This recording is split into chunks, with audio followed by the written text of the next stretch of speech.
Mahigit 9 na oras nang nasusunog ang isang imbaka ng kable ng kuryente sa Tuy, Batangas. Nakatutok si JP Soriano. Diyos ko po, inaabot na yun. Ang alinsangan at mainit na panahon dahil sa tirik na araw. Laki ah. Laki, sobra. Mas pinainit ng naggangalit na apoy na bumulabog sa mga taga-Tuy, Batangas. Sumobra na ang laki ng apoy. Mula sa himpapawid, animoy may pumutok na bulkan sa kapal at itim ng usok.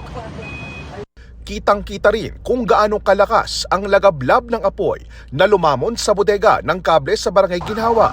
Ito yung tambakan ng maraming gulong tsaka mga electrical wiring, yung maraming tubo. Sa kuhang ito,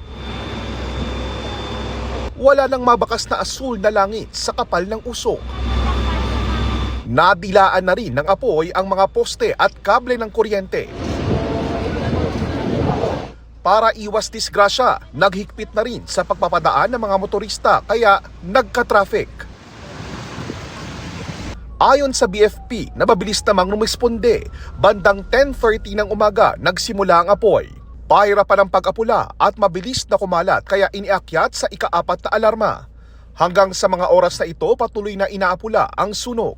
Wala pang impormasyon sa pinagmulan ng apoy at kung ilan ang halaga ng pinsala. Wala pa rin napapaulat na nasugatan ayon sa Municipal Disaster Risk Reduction and Management Office na Sugbu. Pero paalala nila sa mga residenteng nakatira sa karatig na lugar, maging handa sa posibleng paglikas. Para sa GMA Integrated News, JP Soriano, nakatutok 24 oras.